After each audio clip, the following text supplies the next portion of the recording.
Hello, everybody. Welcome to Sideways Stories from Wayside School. Last time when we read about Stephen.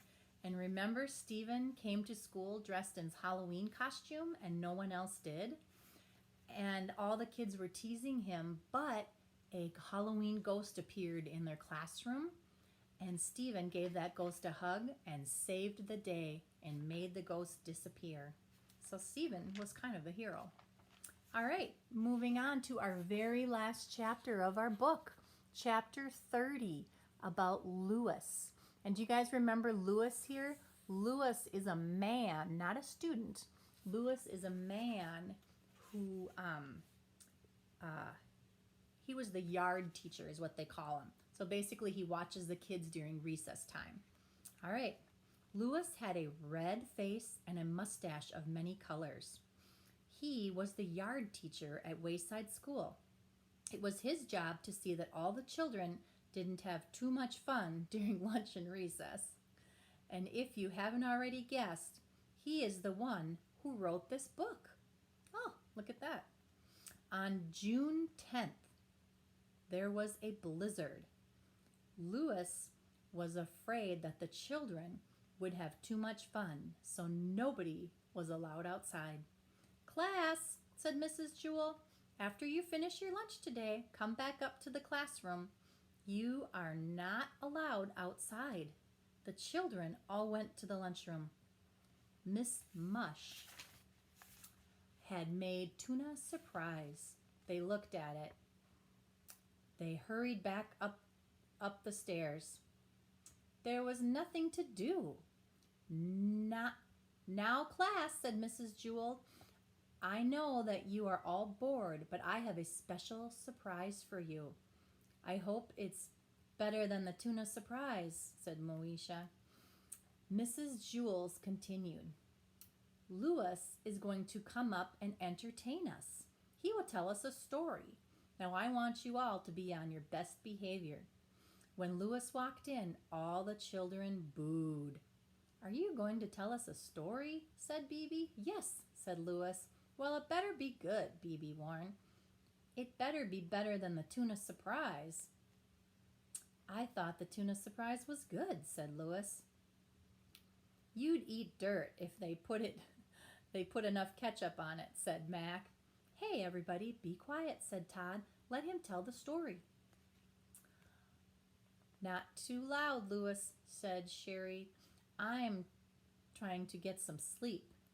Lewis sat in the middle of the room, and all the children gathered around. Lewis began his story.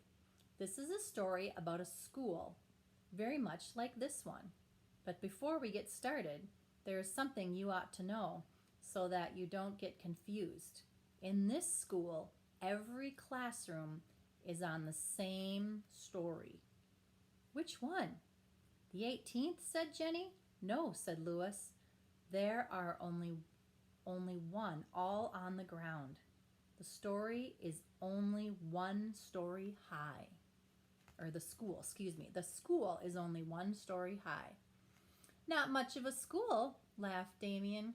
Lewis continued, "Now you might think the children there are strange and silly.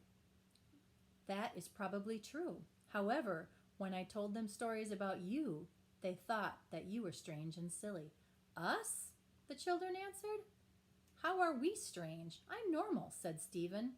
"Aren't I? As normal as I am," Joe said. "The children at the school must be crazy," said Leslie. "Real lubs," Moesha agreed. "Tell us about them, Lewis," Bibi demanded. "For one thing," Lewis said, "none of these children has ever been turned into an apple." "That's silly," said Dee Dee. "Everybody's been turned into an apple. It's part of growing up." Lewis continued, "Dead rats don't walk into classrooms wearing raincoats." "What do they wear? Tuxedos?" said Todd. "And girls never try to sell their toes," Lewis added. "Well, no wonder," said Leslie, "at today's prices." Lewis continued, "They don't trade names and read upside down. They can't turn mosquito bites into numbers.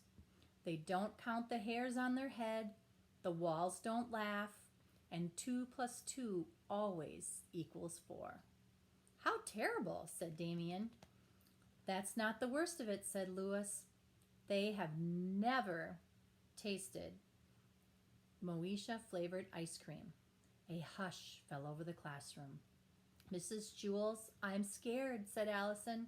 Is there really a school like that? Of course not, said Mrs. Jewell. Louis was just telling a story. It was a good story, said Leslie. I thought it was stupid, said Kathy. I liked it, said Rondi. It was funny, said Mrs. Jewell. Louis, it was very entertaining story, but we don't really go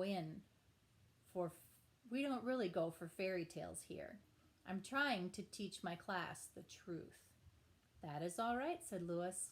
I have to go down to room 29 and tell them a story. He started out the door. Class, said Mrs. Jewls, let's all thank Louis for a wonderful story. Everybody booed. Boo. The end. Wow. So that was the very end of our story. So what it really was, as you can see, this book is written by Louis.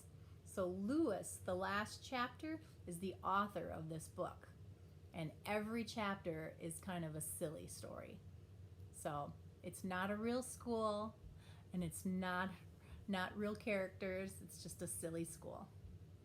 All right, thank you for listening to our story. Bye.